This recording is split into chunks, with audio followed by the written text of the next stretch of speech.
Campus. And later, mixing sports with politics. The Diversity and Inclusion Summit continues at CU. Stay tuned. Yeah.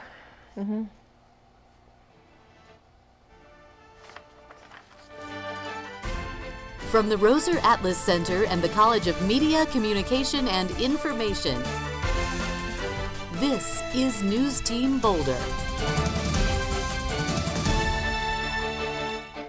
Good afternoon. No, it's still not Friday yet, but happy Thursday and welcome to this edition of NewsTeam Boulder. Colorado is a long ways away from Florida, but that doesn't mean students are not affected by yesterday's tragic events. Yesterday, one of the deadliest mass shootings in U.S. history took place at a Florida high school. Traumas like this affect students everywhere. Definitely disbelief. I couldn't believe that it was a shooting, especially how recently it's passed. Think about the parents of the kids that passed, and I think you just you send your kids to school every day and you think that's a safe place, but you take every day for granted. You don't know what every day can bring. We talked to CU sociology professor Glenda Walden for some insight on this topic. When I teach gender, I will often talk about the demographics of school shooters, sadness mostly, and as a sociologist, kind of why aren't people listening to the trends that people are pointing out, to the commonalities of these things, and looking for a way of preventing them. Wardenburg is an on-campus resource that offers counseling on a variety of concerns. Kelsey Pilipovich, NewsTeam Boulder. For students who need to talk with a mental health professional, both the main campus and Williams Village locations have walk-in hours for last-minute needs. A free speech event held at CU's Wolf Law School last night was met with resistance. Fox News contributor Jason Riley spoke about Black Americans achieving equality through economic success rather than political movements. The Black Student Law Association led a silent protest, dressing in all black and sitting silently in the first few rows. Riley commended CU for its tolerance and ability to have productive discussions despite the differing viewpoints. The sports world can often be exclusive and harsh when it comes to acceptance. The University of Colorado is trying to change that. Bobby Galen is in the field to tell us more. Behind me, the CU Inclusion Summit is being held at the Touchdown Club in the Dow Ward Athletic Center. The speakers in this event will be discussing LGBT rights, social justice issues, and other themes geared towards creating an equal opportunity for students and athletes around the country. The CU Inclusion Summit is the first of its kind at the University of Colorado. No matter your race, ethnicity, sexual orientation, and provide individuals a place where they can speak about the different things that are going on in their lives while they're accessing sports, and how sports has actually affected them, brought them together in a number of different ways. Even though the summit is rooted in sports, the inclusion aspect of the discussions were meant to promote acceptance in all aspects of our lives. It mirrors society, really. The problems that we have, social issues in our country, we can see actually in sport as well. And we hopefully can continue it for years to come. The Inclusion Summit will end today. The goal of these discussions is to educate attendees and participants to help create a more accepting environment for the student and athletic communities. For NewsTeam Boulder, I'm Bobby Galen.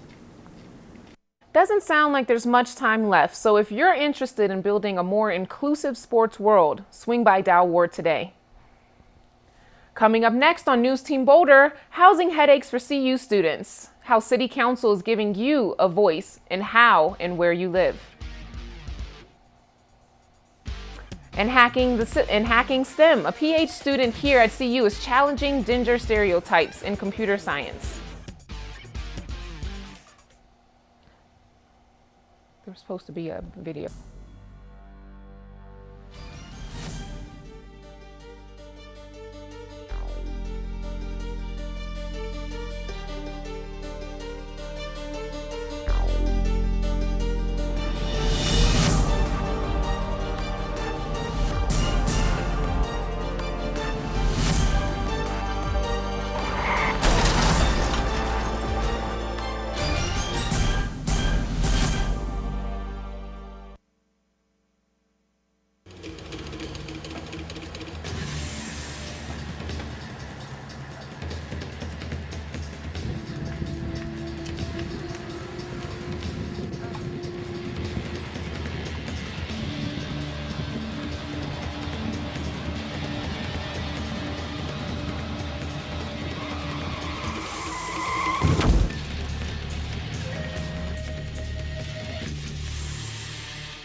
College is not only a time for finding your voice, but it also gives students a chance to use their voice as well.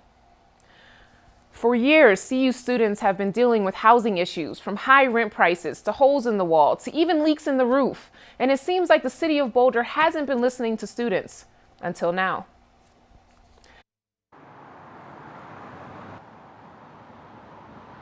Two students to join in on the conversations about housing and rent because students have so much direct experience with housing issues. The council decided to include them. To join the council, students must be 18 years old and have lived in Boulder for a year. And they must be fully committed with a desire and passion to help explore Boulder's housing concerns. Thousands of students are renters in Boulder and represent a significant part of our housing market, so it's really important that those interests and perspectives are included in policy discussions. To those students who are interested, applications are due March 2nd. Now, we can't let Black History Month go on any longer without honoring those who have fought so hard before us for change, unity, and making this country a better place. Leaders such as Martin Luther King Jr., Rosa Parks, Tommy Smith, and John Carlos, just to name a few. People who risked everything, yet weren't timid but brave in times where the country needed it the most. We thank you. There are plenty of ways to celebrate your thanks on campus this month. From conversations over chili to African fusion dance classes, there is something for everyone. Visit the Cultural Unity Engagement Center website for a full list of Black History Month events and opportunities for involvement all year long. And involvement is the name of the game for women here at CU. Coding and computing skills are in high demand as our technology systems continue to advance. However, women continue to be written out of the code. Hannah Rice is in the studio to tell us more about how CU is hacking the problem. The percentage of women in technology and computer science fields is at a staggering low. However, a PhD student on CU's campus has a plan to inspire women to explore their potential. If you were to walk into a computing classroom, what would you expect to see? I'm always one of the few girls in the class. Sarah Godin is a computer science major, and this is a pretty typical picture in her computing courses at CU. I feel like people look to the boys first before they look to the girls, even for answers and everything. This is precisely the problem. Negative stereotypes surrounding females in STEM continue to intimidate collegiate women and send newcomers running in the other direction. Women are pushed away from subjects like math and science, trained to believe that these subjects are a better fit for their male counterparts. This couldn't be any more reflective when they get to college. Only about 18% of females' bachelor's degrees earned in the United States are in computer and information studies. So I was one of 6 women who graduated with a bachelor's degree in computer science. Brittany Koss and her colleague Eileen Pierce were looking for innovative ways to get more women involved in computing and technology here at CU. We went to a hackathon one time and we were sort of looking around and it was sort of this moment of where are all the women? Brittany and Eileen decided to create their own female and non-binary hackathon event called T9 Hacks. We're trying to address it at the undergraduate, at the college level. A lot of people are coming in with these preconceived notions of what computing is or what technology is or what it's like. It is a mission of T9 Hacks to provide CU women with a comfortable space to explore their potential in computing and hacking, surrounded by strong female role models. We really see hackathons as a learning opportunity, so we wanted to provide as many instances as possible for students to come and learn. Attendees at the annual T9 Hackathon have increased in small numbers, but the event has plenty of room to grow. Hannah Rice, NewsTeam Boulder. It's always good to see women helping other women and making a change in the world. Now I'm hoping that change will last with the weather we saw yesterday. Basanja, what do you have for us?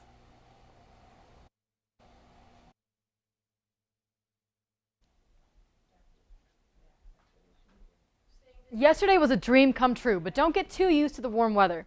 Huge weather changes are coming your way.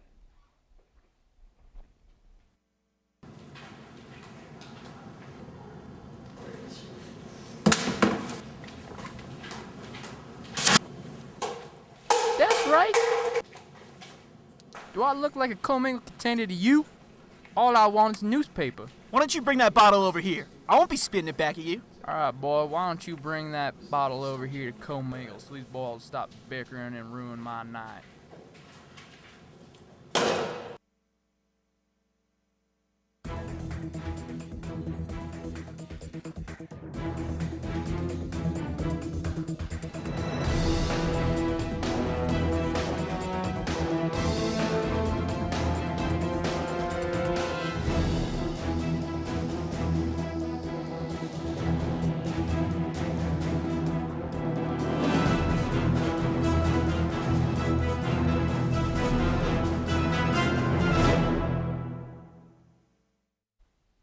Thanks for joining us again. I'm Vassandra with your NewsTeam Thursday weather update.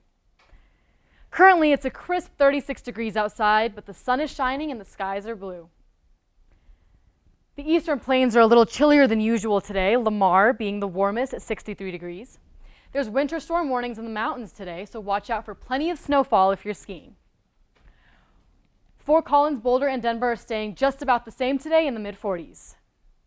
The western United States is slightly chillier than we've seen in the past week, with San Francisco at 63 and LA at 71.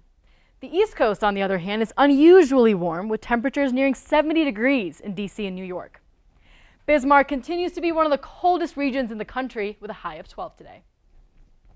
We can expect rain and thunderstorms on the eastern plains as low pressure system sets in. The Midwest is being hit with yet another cold front, which means plenty of freezing rain and snow. Chicago actually has a low visibility fog warning all day today. Usually known for its frigid temperatures, the Northeast is finally catching a break. They're going to enjoy a beautiful day as a warm front rolls through. And now let's get back to Boulder. We're going to stay sunny all day today with a high at 46 degrees. Be sure to stay warm. It's definitely colder than it looks. Here's the first of the big changes I was telling you about earlier.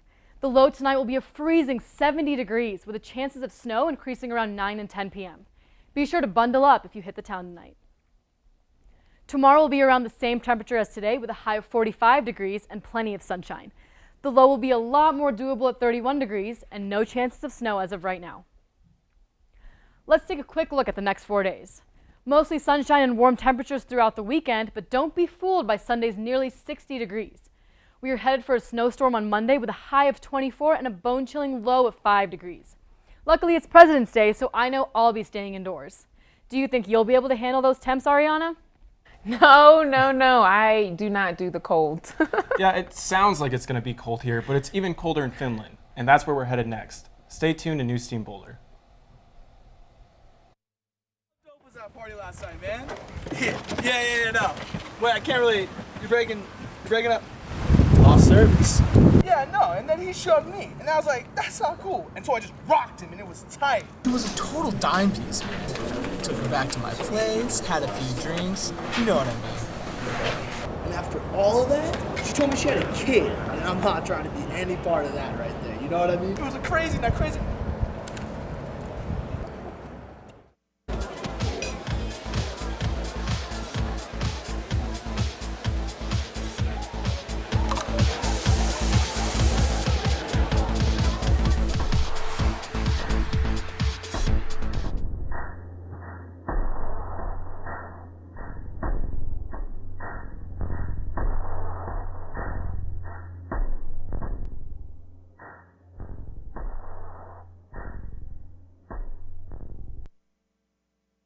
Welcome back to NewsTeam. I'm Brennan Mackey with the story of an athlete who's the pioneer of his country to play an American sport. College football players typically start playing football as soon as they're born, but one player at the University of Colorado got a late start compared to the rest of his teammates. Even in the offseason, Chris Malumba trains for his upcoming season with one word repeatedly going through his head: practice, practice, practice. Since I started playing football, my goal was always to come over here, play college football first, and then have a shot to play NFL. Malumba isn't your average college football player. He was born in Finland. His parents fled the Democratic Republic of the Congo to escape the country's civil war. A friend introduced him to American football in high school at the age of 19. He then quickly fell in love with the sport. Before that, he had another love. I started judo when I was 10. I did it for 10, 11 years, and 3 times national champs and 1 time for Scandinavian Nordic champion, and I do got a championship in wrestling too. Mulumba says that being a 3-time national judo champion and a wrestling champion in Finland helped him become the football player he is today. After a stint in Finland's 1-year mandatory military service, he finally came to the U.S. and went to California and played football at a junior college. The one reason why I went to junior college is because I basically failed my English test. Mulumba's story could have stopped there, but through perseverance, he slowly learned the language. Chris's story hasn't gone unnoticed. His teammates and coaches were surprised about how fast he's picked up everything, from in the classroom to on the field. You know, at first when he got here, he started kind of slow, but you know, there's always like a learning process, and things get better as the days go by. Chris was a quick learner and picked up fast. He had the support of his team, which also included his family. All the time, like every day, I was just on my phone with my mom, yeah. The Buffs defensive lineman will be entering his senior year and his second season at CU, with his goals set high. I want to play in the NFL, so I gotta have a good last senior season, and team-wise, I feel like we gotta win Pac-12. That is his first goal. His second is to make it to the college football playoffs. Ultimately, it's to play in the pros, where he has a chance to become the NFL's first Finnish player. Thanks, Brendan. What a journey. It's great Mulumba finally made his way to CU. After the break, see how French fries became the language of love yesterday.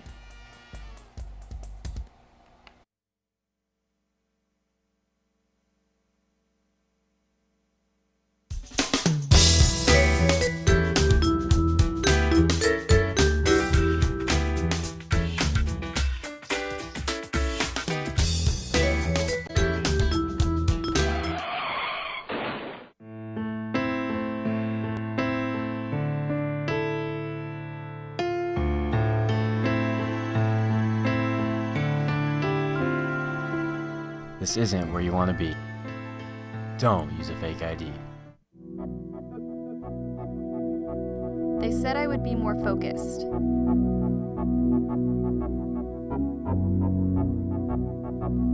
They said I'd get better grades. It's nothing like they told me.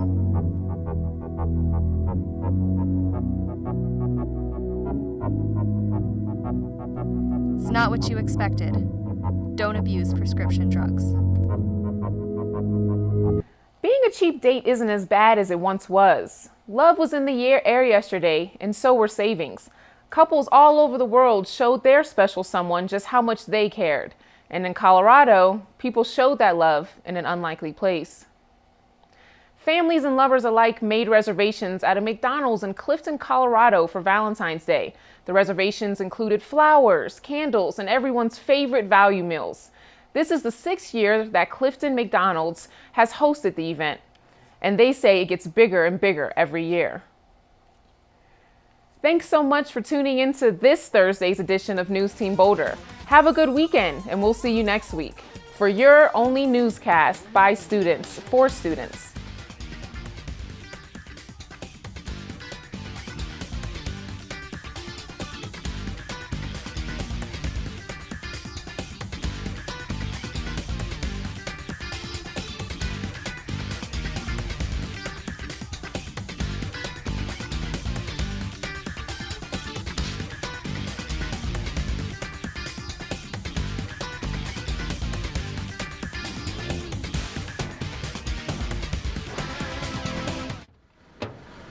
Hey girl! How are ya? How are you? Good! I'm so excited! What's your problem? Forget something? No. If you're gonna sit, you need to strap. Well, excuse me while I strap this on. Thanks.